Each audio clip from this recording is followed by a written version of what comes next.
कभी कभी वो धार्मिक रास्ते को छोड़ के शॉर्टकट भी अपनाने की कोशिश करता है, चाहे वो हस्बैंड हो या वाइफ हो। पता है हम एक नंबर हैं, हमारे अंदर लीडरशिप क्वालिटी एग्रेशन है, लेकिन वो घर में नहीं चल सकती। बड़े इमोशनली अटैच होंगे एक दूसरे से। हाँ, बहुत इमोशनली अटैच होंगे, जिसे बोलते हैं ना soulmates 7 and 7। Number 5 and number 7 no red meat at all. तो आपको पता है तो ठीक है, फिर माहौल को लाइट बना के रखिए। ये लाइफ है, Exactly. एडजस्टमेंट बैलेंस बनाना ही पड़ेगा। कोई प्लेनेट प्रॉब्लम नहीं देता है, आप उसके ट्रेड्स को फॉलो कीजिए ना। यहाँ पे आपको पता है 7 नंबर के ट्रेड्स क्या हैं। प्राइड को भूल जाइए, थोड़ा सा धार्मिक हो जाइए, सृष्टि को मानिए। 7 तो बड़ा अच्छा एडजस्टमेंट है। Hello and namaste, welcome to another podcast on Astro Beyond Stars. आपके कंपैटिबल पार्टनर्स की सीरीज को आगे जारी रखते हुए आज हम बात करते हैं मूलांक 7 की। आप इंट्यूटिव होते हैं, इंट्रोस्पेक्टिव होते हैं, साथ ही आप स्पिरिचुअल भी होते हैं। You look for deep conversations, emotional connects. कैसे पार्टनर्स आपके लिए बहुत अच्छे, थोड़े अच्छे और अच्छे हो सकते हैं, इसके बारे में जानने के लिए आज हम फिर से बात करेंगे संजीव जी के साथ।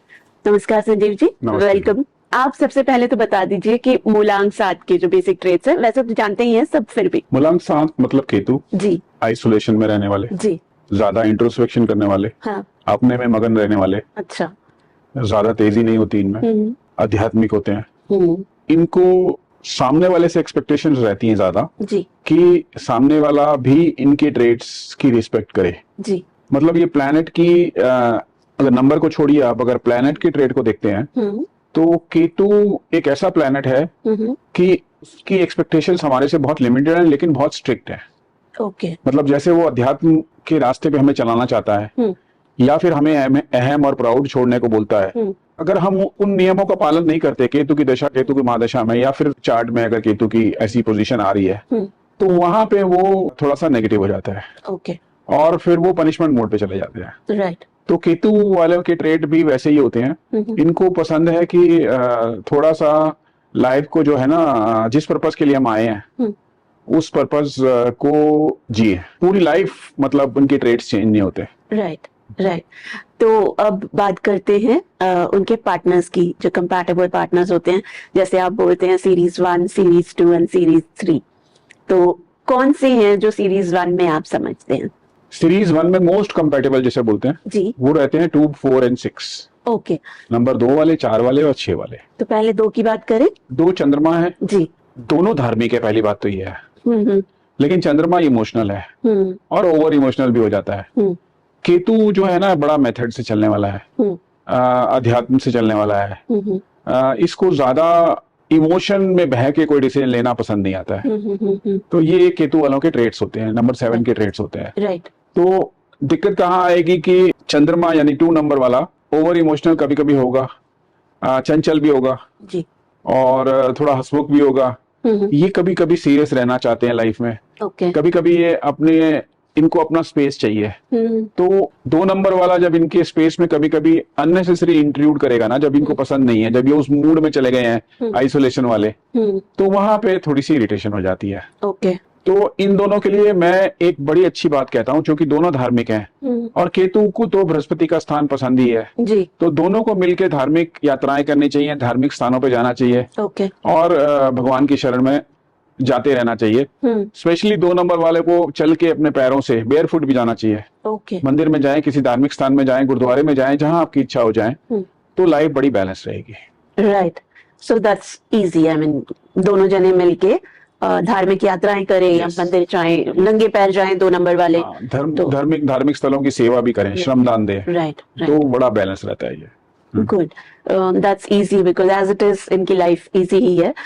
तो अब हम आते हैं नंबर 4 पे। नंबर 4 राहु है, तो केतु और राहु एक ही पार्ट हैं। हाँ, both are same. I mean एक ही शरीर के 2 हिस्से हैं। हाँ, तो दोनों का मिलना जो है बड़ा अच्छा है। It's very nice. जब थर्ड जो है वो शरीर से मिल गया, तो जो मिसिंग पार्ट था, मतलब बुद्धि वाला, सेंसेस, यहाँ सेंसेस जो थे वो यहाँ नहीं है, यहाँ पे सेंसरी ऑर्गन्स है ही नहीं सिवाय स्किन के जी। तो दोनों मिल गए तो कम्युनिकेशन बहुत अच्छा हो जाएगा। ओके, दोनों मिल जाएंगे तो ये जोड़ी बहुत अच्छी स्टेबल जोड़ी होगी। ओके, ये जोड़ी एक दूसरे के पूरक हैं। अच्छा। लेकिन एक प्रॉब्लम ये है कि राहु वाला थोड़ा तेज है। कभी कभी वो अपने इल्यूजन वाले मोड में भी चला जाएगा, कभी कभी वो धार्मिक रास्ते को छोड़ के शॉर्टकट भी अपनाने की कोशिश करता है। चाहे वो हस्बैंड हो या वाइफ हो, राइट, वो 7 नंबर को पसंद नहीं आएगा। ओके, तो वहां वो उसको रोकेगा, और वहां जब उसको रोकेगा तो राहु वाला ना लीडर है वैसे भी, तो वो रुकने की उसमें क्षमता बहुत कम है, तो वहां क्लैशेस होंगे। ओके, और वहां क्लैशेस होंगे तो थोड़े से डिफरेंसेस आएंगे। तो क्या करना तो चाहिए? 4 नंबर वाले को ज्यादा इल्यूजन्स में ज्यादा तेजी नहीं दिखानी चाहिए। मैं अक्सर कहता हूँ जैसी लाइफ चल रही है नॉर्मल वे में, उस तरह से चलें, सीधे रास्ते से चलें, ज्यादा टेढ़े मेढ़े जाने की कोशिश नहीं करें, शॉर्टकट्स अपनाने की कोशिश ना करें। दूसरा 7 नंबर वाले को भी कहता हूं कि ऐसा नहीं है कि वो हमेशा तेजी दिखाएंगे गलत रास्ते की तरफ ही या गलत एडवाइस ही देंगे। वो बहुत रचनात्मक होते हैं, बहुत क्रिएटिव होते हैं, उनके आइडियाज बहुत अच्छे भी होते हैं कभी कभी, तो उनको समझें। कभी ऐसा नहीं है कि आउटराइटली आप रिजेक्ट कर दें कि नहीं नहीं ये तो मेरे प्रिंसिपल्स में नहीं आता, ये अध्यात्म के मार्ग से हटकर है, ये अधार्मिक चीज है। ऐसा नहीं होता है। लाइफ में बहुत सारी चीजें होती है when you are husband and wife, so आप you have to be very practical.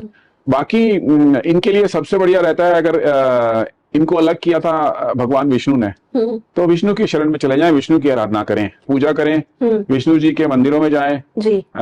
इस तरह का विष्णु से संबंधित जो भी चीजें हैं उनको अपनाएं, तो then they will be very happy. Okay, yes. तो नंबर 4 और 7 ध्यान रखिएगा, विष्णु जी की शरण में जाना आपके लिए बहुत अच्छा रहेगा। वैसे तो आप कंपैटिबल हैं, लेकिन विष्णु जी की शरण में जाएंगे तो लाइफ और ज्यादा स्मूथ हो जाएगी। Let's come to the next number, that is 6। 6 number वाले वीनस रूल्ड है, शुक्र रूल्ड। इनको लाइफ की एंजॉयमेंट ज्यादा पसंद है। हाँ, जैसे आप हमेशा कहते हैं, लग्जरीज पसंद है, लग्जरीज पसंद है, अबंडेंस पसंद है, फैशन पसंद है जी, घूमना फिरना पसंद है जी। वैसे ये कॉम्बिनेशन बिल्कुल ठीक है, दोनों पूरक हैं। उसकी आइसोलेशन और उसका जो मूड स्विंग्स होते हैं वो इसके बिहेवियर से वो खुश रहेगा।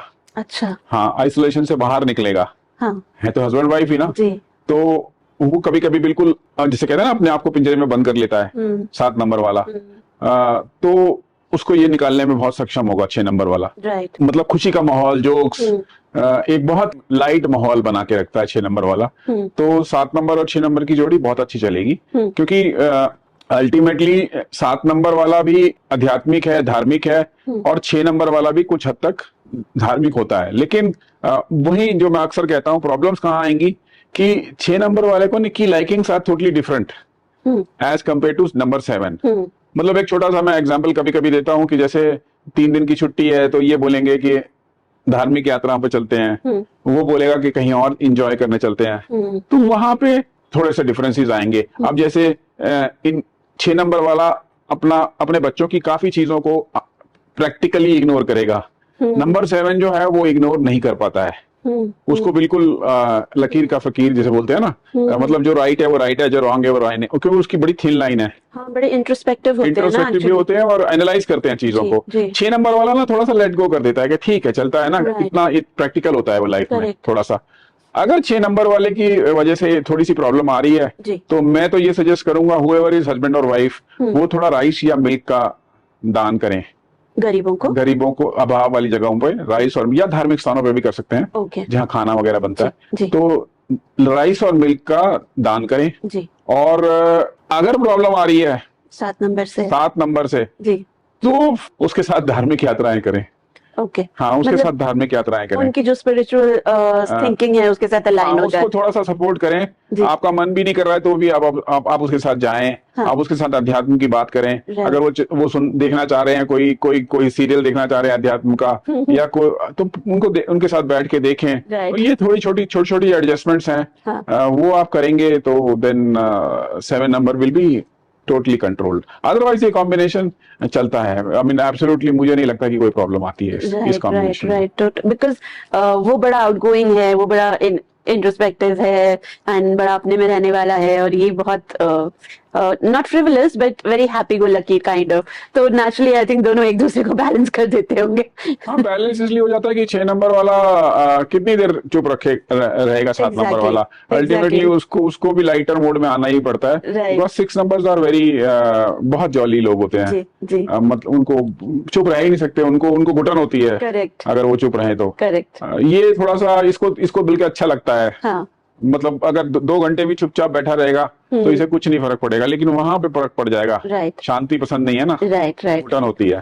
तो बस इतना सा, दैट्स ऑल। बाकी इतना सा ध्यान रखें आपस में। तो अब हम आते हैं सेकंड सीरीज एज यू से, तो उसमें आप कौन से मूलांकों को देखते हैं? अब आते हैं हम सीरीज 2 पे जी। तो उसमें आते हैं 5, 7 और 9 नंबर, जी। 5, 7 एंड 9। अब बात करते हैं 5 नंबर की सबसे पहले। ओके। ये मरकरी रूल्ड है। राइट। मरकरी रूल्ड है तो इनमें कम्युनिकेशन स्किल्स बहुत ज्यादा अच्छी होती हैं। ये थोड़े से रिजिड भी होते हैं और बुद्धि तो इनमें होती ही है। 7 नंबर वाला जो होता है वो मैंने बताया ही है, उसको उसकी अपनी दुनिया है, वो ज्यादा इमोशंस को समझता नहीं है। 5 नंबर वाला की इमोशनल डेप्थ बहुत अच्छी होती है, जबकि ये केतु रूल्ड है, इनकी इमोशनल डेप्थ ज्यादा नहीं होती है। तो इनमें दोनों में एक एडवाइस है कि दोनों की म्यूचुअल रिस्पेक्ट करें इमोशंस की। ओके। हाँ, एक दूसरे की रिस्पेक्ट करें, म्यूचुअल रिस्पेक्ट करें, तो ये रिलेशनशिप बहुत अच्छा चलता है। म्यूचुअल रिस्पेक्ट चाहिए। इसमें एक मैं बहुत खास बात बताऊंगा जो मैंने अपने एक्सपीरियंस से ऑब्जर्व करी है, वो हमेशा हमेशा मरकरी वाले के साथ होती है, दैट नॉन वेज अवॉइड करें, स्पेशली रेड मीट।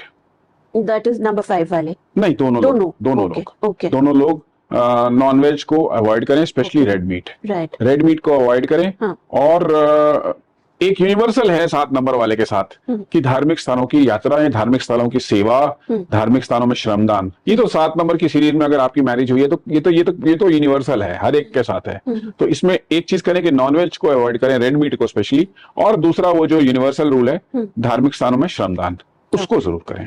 ओके। तो नंबर 5 एंड नंबर 7 जरूर याद रखिएगा, no red meat at all, और दोनों साथ में धार्मिक स्थानों में जाके अपना श्रमदान जरूर करें। Let's come to the next number. Number 7 है। नंबर 7 जी, ये प्रारब्ध से जुड़े हैं। ओके। हाँ, ये इनको मैं बोलता हूँ ये पिछले जन्म के बिछड़े हुए, बड़े इमोशनली अटैच होंगे एक दूसरे से। हाँ, बहुत इमोशनली अटैच होंगे, जिसे बोलते हैं ना सोलमेट्स। हाँ, ये वो टाइप के लोग होते हैं 7 and 7। राइट। लेकिन अब प्रॉब्लम क्या आती है कि दोनों को आइसोलेशन पसंद है, दोनों को इंट्रोस्पेक्शन पसंद है। तो जो घर का माहौल होगा ना वो बड़ा ऐसा होगा, मतलब जिसे कहते हैं अगर घर में बाकी लोग हैं ना, इन दोनों तो कंफर्टेबल रहेंगे। ये बाकी लोग बोलेंगे ये किस तरह के लोग हैं, ये आपस में मतलब ये बिल्कुल बातचीत ही नहीं करते हैं, ये शांत रहते हैं। हाँ। ये अपनी दुनिया में खोए रहते हैं। राइट। अपना धार्मिक चीजों में लगे हैं, अध्यात्म में लगे हैं। हाँ। धार्मिक यात्राएं कर रहे हैं। हाँ। केतु के जितने भी ट्रेड्स हैं, डॉग लवर्स होंगे ये, बहुत डॉग, मतलब जो जो इनके कार्मिक ट्रेंड्स हैं वो, और ये इनमें एक ट्रेड होता है बड़ा अच्छा, ये अपने कार्मिक डेट्स को ना यहाँ खत्म भी करते हैं। अच्छा। हाँ, अब अक्सर देखना, नोट करना, मैंने भी बहुत रिसर्च करी है इस पे, केतु वाले में ऑटोमेटिक होगा, अपना डॉग लवर्स होंगे, डॉग की सेवा करेंगे, और गुरुद्वारों में या मंदिर में जाके श्रमदान करेंगे। ये इनमें ऑटोमेटिक होता है थोड़ा सा। हाँ, इनको पीस, इंटरनल पीस मिलता है, धार्मिक स्थल पे जाके इनको इंटरनल पीस मिलता है। तो इस तरह से करेंगे तो पूरा घर का जो माहौल है ना वो एक सात्विक टाइप हो जाता है। तो बस वही है कि बाकी लोगों के लिए थोड़ा सा डिफिकल्ट हो जाता है, बट अदरवाइज ये सोलमेट्स हैं। अदरवाइज ये सोलमेट्स हैं। So anything that they should do, इनका तो यूनिवर्सल है, मैंने दोनों साथ है ना, तो बस धार्मिक यात्राएं करते रहिए, श्रमदान करते रहिए, डॉग्स की केयर करिए, इनकी जिंदगी बड़ी अच्छी चलेगी, केतु महाराज की कृपा इन पर रहेगी। Okay, so not that much of a big challenge. नहीं, कोई ऐसा चैलेंज नहीं आता है। नंबर 7 और 9 ये थोड़ा सा डिफिकल्ट हो जाता है, क्योंकि 9 का एग्रेशन है ना। 9 यस एग्रेशन है, और इसमें बिल्कुल एग्रेशन होता नहीं है जी। होता है तो शो नहीं होता है। करेक्ट। नंबर 7 का एग्रेशन अंदर ही अंदर लेता है वो अपने एग्रेशन को, तो ये बिल्कुल मुंह फट होता है। नंबर 9 ब्लास्ट कर देगा 2 मिनट के लिए, फिर शांत हो जाएगा। तो वहां पे प्रॉब्लम्स आ जाएंगी। तो वहां मैं 2 चीजें रिकमेंड करूंगा। एक तो मेरा यूनिवर्सल जो मैं बता रहा हूं नंबर 7 के साथ, कि आप धार्मिक यात्राएं करें, धार्मिक स्थानों पे जाके श्रमदान करें, लेकिन नंबर 9 की एनर्जी को कंट्रोल करने के लिए हनुमान जी की शरण में जाएं। राइट। स्पेशली मंगलवार और शनिवार को गुड़ चने का दान दे। ओके। और नंबर 9 को चाहिए कि वो डॉग्स की सेवा करे। अगर नंबर 7 उन हस्बैंड या वाइफ की तरफ से थोड़ी सी भी जीवन में इम्बैलेंस आ रहा है ना, कटुता आ रही है, तो डॉग्स की केयर करें। ओके। हाँ, डॉग्स की केयर करें, उनको खाना वाना दे दें, सर्दियां हो तो जैकेट्स दे दें, गर्मियां हो तो पानी वानी रख दें, कोई डॉग इंजर्ड हो तो उसे वेट के पास ले जाएं। तो इस तरह से करें। और एक और चीज, 7 दालें जिनमें उड़द और ये मसूर, लाल मसूर, चने की दाल, मूंग की दाल, ये सब 7 दालें डिफरेंट प्लैनेट्स की, इनका सतनाजा बना के दलिया पीस के पक्षियों को दें। ओके। वो दोनों के लिए ठीक है। केतु के लिए तो ठीक ही है। वो जो एनर्जी है 9 नंबर वाली की, वो भी वो मतलब 7 के साथ उसका बैलेंस हो जाएगा। साथ के साथ बैलेंस हो जाएगा, मतलब केतु की वजह से ट्रबल नहीं आएगी लाइफ में। राइट। हाँ। तो आपने बोला एक तो वही जो नॉर्मल श्रमदान, धार्मिक स्थलों की यात्रा, दूसरा आपने बोला मंगल, अगर हाँ मंगल शनि को आपने कहा कि गुड़ चने का दान करें, एंड हनुमान जी के मंदिर जाए 9 नंबर वाले, और साथ में आपने बोला कि डॉग्स की सेवा करें। डॉग्स की सेवा करें, और वो अनाज सात सात दालें लेके घर में मिक्सी में पीस के, बिल्कुल बारीक चूरा मत कर लें, दलिए की तरह पीस के उसको बर्ड्स को फीड करें। इतना सा करें बस, normal. I'm sure all of you are noting down because these are small little things जिससे आप अपने जीवन को बिल्कुल अच्छे से बैलेंस तरीके से चला सकते हैं। अब हम आते हैं नंबर 1, नंबर 3 या नंबर 8। ओके। नंबर 1 सूर्य रूल्ड जी, ये केतु है। हाँ जी। थोड़ा सा डिसबैलेंस होगा, कभी तो ये अपनी एनर्जी से इसको रोक लेगा सूर्य, या वो कभी अपने धुएं से उसको रोक लेगा, मतलब दोनों में से एक हावी हो जाएगा, दोनों में से एक हावी होगा। 100% ये तय है। इसमें सूर्य लीडर है, उसकी एग्रेशन भी है, उसको परिवार में लीडरशिप, चाहे वो हस्बैंड हो या वाइफ हो, उसको लगेगा कि मैं लीडरशिप लूं। 7 नंबर उसको रेजिस्ट करेगा। 7 नंबर को इस ये वाला ट्रेट 1 नंबर का पसंद नहीं आएगा, लीडरशिप वाला। यहाँ पे क्या होगा फिर, ईगो क्लैशेस होंगे, और ईगो क्लैशेस होंगे तो थोड़ी सी कटता आएगी फैमिली में, तो उसको हमें थोड़ा सा ध्यान रखना है। पता है हम 1 नंबर है, हमारे अंदर लीडरशिप क्वालिटी, एग्रेशन है, लेकिन वो घर में नहीं चल सकती। हाँ। आप बाहर सोसाइटी में लीडर बनिए, राइट, आप अपने ऑफिस में लीडर बनिए, आप अपने जहाँ लीडरशिप, घर के बाहर, घर में नहीं चलेगी लीडरशिप। और ऐसे ही 7 नंबर को घर में अपने ट्रेड्स पे कंट्रोल करना है, ज्यादा इंट्रोस्पेक्शन नहीं करना हर चीज में, ज्यादा मतलब अपने एकदम, वो नहीं कहते हैं कि कोई बात चुप गई और आप चुपचाप बैठ गए और 2 घंटे अपने शेल में चले गए और 2 घंटे बात नहीं हो रही है, जरूरत से ज्यादा अध्यात्म धार्मिक बातें हो रही हैं, वो उसको, इन ट्रेड्स को थोड़ा सा कंट्रोल करना है, थोड़ा सा कंट्रोल करना है। और 1 नंबर वाले को भी स्पेस देना है। आपको पता है आपका हस्बैंड या वाइफ 1 नंबर है, तो वो सूर्य रूल्ड है, उसमें ट्रेड्स होंगे जी, वो उसमें वो एग्रेशन होगा, वो लीडरशिप क्वालिटीज होंगी, तो उसको थोड़ा सा एक्नॉलेज करिए। कोई आपको पता है ये अध्यात्म होगा, ये बड़ा बार बार आइसोलेशन में चला जाता है, इंट्रोस्पेक्शन में चला जाता है, कोई भी छोटी सी छोटी चीज उसको चुभ जाती है, तो आपको पता है तो ठीक है, फिर माहौल को लाइट बना के रखिए, डजंट मैटर ना, ये लाइफ है, एडजस्टमेंट बैलेंस बनाना ही पड़ेगा।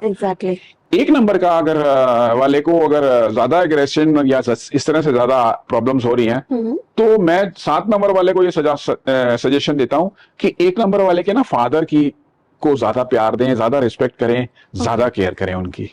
ये देन अब बड़ा ऑब्लाइज फील करता है, अच्छा, और टोन डाउन हो जाता है। और ऐसे ही 1 नंबर वाले को चाहिए 7 नंबर वाले के थोड़े अध्यात्म, थोड़ी धार्मिक यात्राएं, जो मैं यूनिवर्सल रूल बता रहा हूँ, उनको फॉलो करे। 7 नंबर वाला और 1 नंबर वाले में सबसे अच्छी बात मेरे को दोनों ये भी लगती है कि दोनों डिसिप्लिन्ड है, दोनों डिसिप्लिन है, तो वो वाली प्रॉब्लम नहीं आएगी जो बाकी नंबर के साथ 1 नंबर को आती है कि लाइफ में डिसिप्लिन होना चाहिए। बस ओवर एग्रेशन 1 नंबर का कंट्रोल करें, अपने उनके फादर की थोड़ी सी कदर करें, और दोनों मिलके वही यूनिवर्सल रूल। 7 नंबर वाले के साथ अगर आपने शादी करी, हस्बैंड है या वाइफ है, तो आपको थोड़ा सा तो धार्मिक होना पड़ेगा और अपने पैर लेके जाने पड़ेंगे किसी धार्मिक स्थल में, और थोड़ा धार्मिक स्थानों का श्रमदान करना पड़ेगा। Life will be very nice, और ये बहुत अच्छा है, बहुत अच्छा कर्मा अलाइनमेंट है। केतु वैसे भी परेशान करते हैं ना, तो मैं और सारे उपाय छोड़ के बोलता हूँ, जाके पहले गुरुद्वारे में या मंदिर में श्रमदान करिए, अहम को छोड़ दीजिए बस। अब हम आते हैं नंबर 3 पे। बृहस्पति जी आइडियलिस्टिक होते हैं, ओवर बियरिंग होते हैं, ये बर्दाश्त नहीं कर पाता ये सब चीजें 7 नंबर, तो यहाँ पे थोड़ा सा एडजस्टमेंट करनी पड़ेगी। अगर वो ज्यादा आइडियलिस्ट, दोनों धार्मिक है, पहली बात तो ये दोनों धार्मिक है, गुरु चेला है एक्चुअली में ये, अच्छा हाँ, ये गुरु चेला है, वैसे भी गुरु चेला है। ये 7 नंबर को, केतु को कंट्रोल करने के लिए आपको बृहस्पति की शरण में ही जाना पड़ेगा। तो हाँ, ये गुरु चेला है, ये गुरु चेला है, तो वो फिर अगर गुरु चेला है और आपको पता है वो हस्बैंड है या वाइफ है, तो थोड़ा सा इस एंगल को हमेशा दिमाग में रखें। 3 नंबर वाला जो है जी, ही इज गुरु, उनका 7 नंबर वाले का, तो थोड़ी सी उसकी रिस्पेक्ट रखें, उसकी ईगो को हार्म ना करें। वो आइडियलिस्टिक है, मानते हैं हम आइडियलिस्टिक है, लेकिन एट द सेम टाइम वो अगर आप अध्यात्म में की तरफ जाते हैं, आप मंदिर और धार्मिक यात्राएं करते हैं, या आप बड़ा सात्विक माहौल बनाने की कोशिश करते हैं, तो वो भी रिस्पेक्ट करेगा। वो ऑटोमेटिक रिस्पेक्ट करेगा, उसके तो ट्रेड्स ही हैं, उनके विचारों को रिस्पेक्ट दीजिए। राइट। मैं अक्सर कहता हूं जो महिलाएं होंगी बृहस्पति रूल्ड, वो बड़ी एथिक्स वाली होंगी। बड़ी एथिक्स वाली होंगी। तो कभी कभी क्या होता है कि हस्बैंड नहीं है, अगर कोई और नंबर है उसका, इस केस में केतु है, तो उनको लगता है कि ये ज्यादा नहीं हो रहा है, मतलब ये ज्यादा नहीं एथिकल बातें हो रही हैं, लेकिन नहीं, वो लाइफ के लिए बहुत अच्छी चीज है। That's very good. तो उसकी वो वहां पे थोड़ा सा रिस्पेक्ट मोड में आ जाए। बाकी तो दोनों नंबर धार्मिक हैं। अरे मंदिर जाइए, श्रमदान करिए, और कुछ करने की जरूरत नहीं है। अगर बृहस्पति की तरफ से थोड़ी ज्यादा प्रॉब्लम आ रही है, बहुत ज्यादा प्रॉब्लम आ रही है, तो कोई भी पीली वस्तुएं, येलो कलर की वस्तुएं, या थोड़े थोड़े कभी कभी जलते हुए पानी में भेंट स्वरूप छोड़िए। हाँ, थोड़ी सी, मतलब कोई भी येलो चीज, चंद्रमा की मदद लेनी है वहां पे हमने। और वो इतनी डिटेल में नहीं जाऊंगा इसमें। यदा कदा छोड़िए पानी में, किसी भी दिन, किस बृहस्पतिवार के दिन। हल्दी की गांठ हो गई, चने की दाल हो गई, या फ्लावर्स ही छोड़िए। फ्लावर्स ही छोड़िए। तो this will definitely help. Right. तो अब हम आते हैं तीसरे नंबर पे, दैट इज नंबर 8। 8 नंबर वाले वैसे भी अपनी दुनिया में रहते हैं, वर्कहॉलिक होते हैं। समय की कोई नहीं होती है, उनका गोल टारगेट जीवन में है। ये भी इनका भी गोल एंड टारगेट लाइफ में स्पिरिचुअलिटी है, अध्यात्म है, फिलोसफी है, इंट्रोस्पेक्शन है। बड़ा रूखा सा माहौल बन जाएगा। वहां सामने वाले को, जब मैं उनके घर में जाऊं, ये 7 और 8 वाले के, तो ऐसा लगेगा ये भाई इधर they are not liking my presence, लेकिन ऐसा नहीं है, वो है ही ऐसे। शनि महाराज है ना, तो बड़ी डिसिप्लिन लाइफ चाहिए उनको। उनको सुबह उठना है तो उठना है, काम पे टाइम पे जाना है तो जाना है, हर चीज को उस तरह से करना है, और उतना भर करेंगे तो ही इज वेरी हैप्पी। सिर्फ मैं अक्सर बोलता हूँ 8 नंबर वाले को, अगर 8 नंबर आपके पति या पत्नी है, तो उनको आपने खुश करना है, तो उनको अपनी डिसिप्लिन लाइफ दिखाइए। बस आप उनको अपना हार्डवर्क दिखाइए।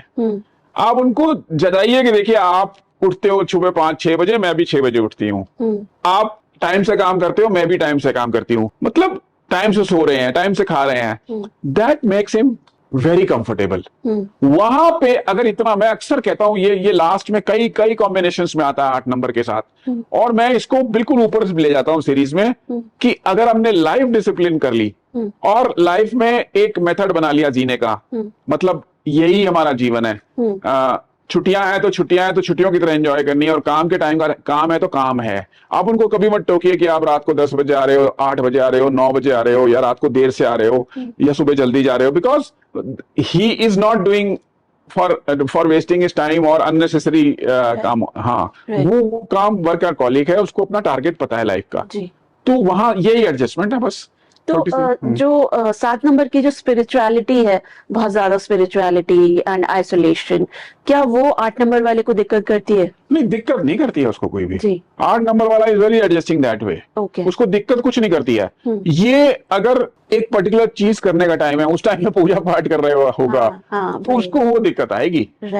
इसने बोला कि आज शाम को 6 बजे हमें फलानी चीज करनी है, या फलानी जगह जाना है, और वो उस टाइम अपने धार्मिक चीज में लगा हुआ है, या अपने ही में मगन है, अपने ही में मगन है, तो वो इसको थोड़ा सा इरिटेट कर देगा। बिकॉज ये ना कर्म, जिसे सही में कर्म वाला बंदा बोलते हैं ना, 8 नंबर वाले अक्सर कर्मयोगी होते हैं। तो एनी अदर अलाइनमेंट टेक्निक जो इन दोनों को साथ फॉलो करना है? सबसे बड़ी बात है, दोनों धार्मिक स्थानों की यात्रा करें, और हनुमान जी की शरण में चले जाएं। अगेन वही हनुमान जी ही कहता हूं मैं 8 नंबर वालों के लिए भी, हनुमान जी की शरण में जाएं, हनुमान जी की पूजा आराधना करें, हनुमान जी को राम नाम का पाठ सुनाएं, हनुमान चालीसा पढ़ें, इतना ही, बस इतना ही। और बाकी जैसा आप कहते हैं यूनिवर्सल लॉ की श्रमदान तो 7 वाले के साथ आपको अगर लाइफ सक्सेस बनानी है, तो आपको धार्मिक यात्राएं और धार्मिक स्थानों पे श्रमदान तो देना ही पड़ेगा, और अहम और प्राउड को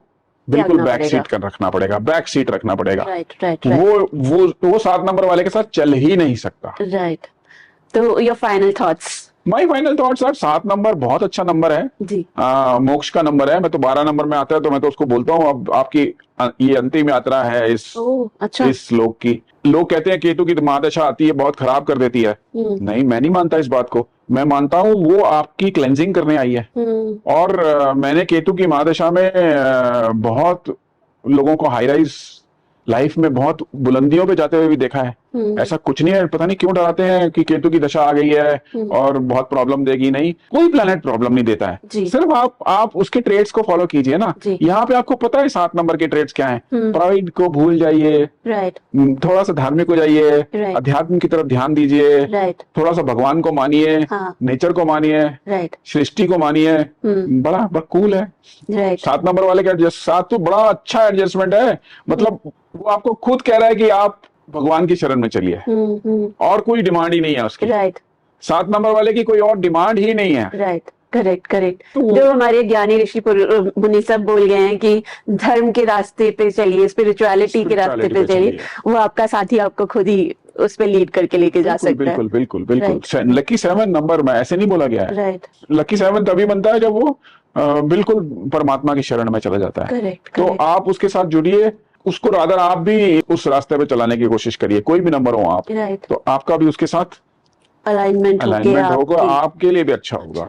भाई मैं तो सबसे बड़ी रेमेडी मानता हूँ जिंदगी में, ज्योतिष में, श्रमदान, धार्मिक स्थलों पे जाना, धार्मिक स्थलों पे लोगों की सेवा करना, धार्मिक स्थलों पे लंगर चलते हैं, वहां पे जो भी आपको दान करना है वो दान दीजिए अपने ग्रहों के हिसाब से। हर एक दान भी बहुत इंपॉर्टेंट है लाइफ में, ऐसे नहीं करना चाहिए। लेकिन धार्मिक स्थल पे किया हुआ जो है ना वो ज्यादा नेगेटिव इफेक्ट भी नहीं देगा अगर आपने गलत दान भी दे दिया तो। करेक्ट क्योंकि आपकी इंटेंशन वाज डिफरेंट। जी। तो 7 नंबर तो है ही धर्म। जी। चलिए एक दिन आपके साथ दान पर भी बात करेंगे, बट फिलहाल I would like to thank you again. Like आपने 7 नंबर वालों के बारे में, उनके कंपैटिबल पार्टनर्स के बारे में हमें इतना कुछ बताया। आई एम श्योर हमारी ऑडियंसेस भी बहुत ज्यादा एनरिच हुई होंगी आज। Thank you so much once again. Thanks for being with us. 7 number वाले, आप इंडिविजुअलिस्टिक है, आप बहुत इंडिपेंडेंट है, फिलोसॉफिकल है, लेकिन थोड़ा सा अपने पार्टनर को समझने की कोशिश करिएगा, थोड़ा सा उनके साथ अलाइन करने की कोशिश करिएगा, और जो भी संदीप जी ने आपको छोटी छोटी बातें बताई हैं वो ट्राई जरूर करके अपनी लाइफ को स्मूथ बनाने की कोशिश करिएगा। Thank you once again and stay tuned for another episode on marriage compatible partners on Astro Beyond Stars.